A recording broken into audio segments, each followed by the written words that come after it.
Le détroit de Gibraltar est un obstacle physique qui sépare deux mers et deux grands continents, l'Europe et l'Afrique.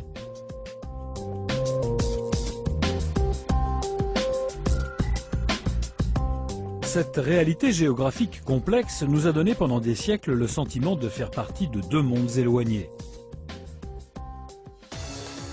Quand un homme voit un fleuve, il veut le traverser. Quand il voit une montagne, il veut l'escalader. Et placé face à l'abîme, il regarde droit devant. Pour arriver jusqu'à l'autre côté, il fallait trouver le chemin. Ou le bâti.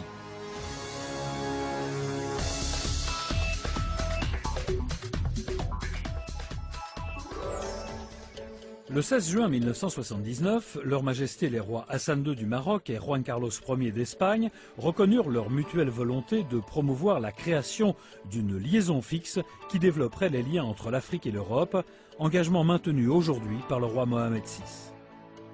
Les gouvernements marocains et espagnols signèrent un accord de coopération et créèrent en 1980 un comité mixte qui approuve le plan de travail à suivre.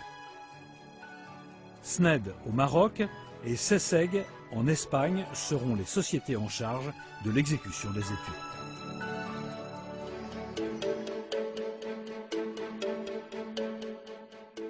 Avec le support d'instituts scientifiques et techniques nationaux et internationaux, commencèrent les études dans les différents domaines. Milieu physique, études d'ingénierie, milieu socio-économique, études juridiques et institutionnelles, relations internationales. Les travaux se sont concentrés dans la recherche de solutions techniques, certaines d'entre elles inédites. 42 campagnes marines et des forages profonds et 3 ouvrages expérimentaux à Malabata, Tanger, Bologna et Tarifa ont permis de mieux connaître la géologie spécifique du projet. En 1996, c'est la solution tunnel qui a été retenue comme solution de base du projet, écartant ainsi la solution pont. Un tunnel ferroviaire creusé sous le fond marin, fonctionnellement similaire au tunnel sous la Manche, mais avec une complexité géologique qui en fait un défi sans précédent dans la construction de grandes infrastructures. Nous faisons face à un défi historique de l'ingénierie.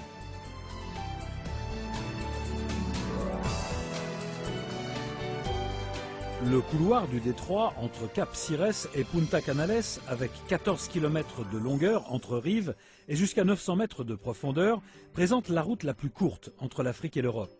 Cependant, l'endroit qui rassemble le mieux les paramètres de distance et de profondeur est celui qui s'étale entre Punta Paloma et Cap Malabata, le seuil du détroit.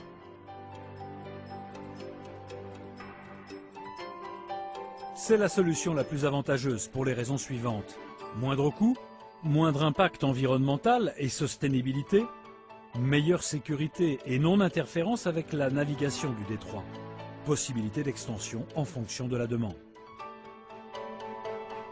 Aujourd'hui, des entreprises internationales travaillent à l'actualisation de l'étude de l'avant-projet primaire, APP, à l'évaluation de l'impact environnemental et à la prévision de la demande de trafic.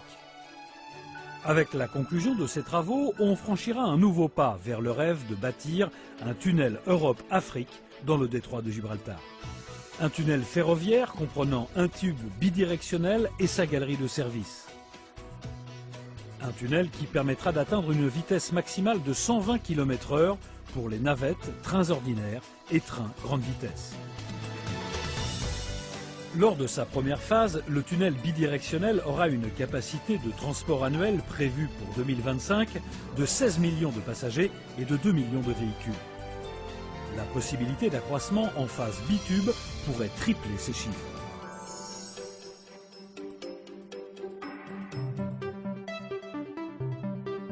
L'Afrique a déjà commencé à étendre ses voies terrestres pour parvenir à relier tous ces pays à la Méditerranée. En même temps, l'Europe développe ses corridors vers le détroit. Tous ces grands travaux resteraient inachevés sans le maillon qui les unirait. Le tunnel du détroit sera le cœur du système qui reliera l'Europe et l'Afrique. La liaison fixe du détroit se trouvera au centre du système d'échange euro-africain, réduira considérablement la durée du trajet, et répondra aux besoins de développement socio-économique des deux continents.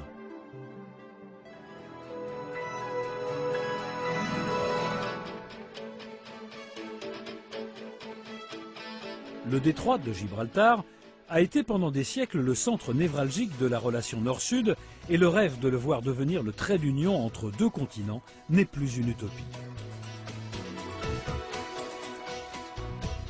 Les deux rives de la Méditerranée auront un essor dans l'augmentation des flux de biens et de personnes, échanges commerciaux, de main-d'œuvre et de services, tourisme de proximité entre autres, qui se traduiront par le renforcement de l'intégration sociale et culturelle, complétant leurs économies et les rendant plus concurrentielles. La réalisation de ce projet montrera que l'Europe et l'Afrique cherchent un avenir commun, où développement économique et bien-être social seront les garants de la paix et la stabilité. Deux continents qui presque se touchent pourront enfin s'embrasser.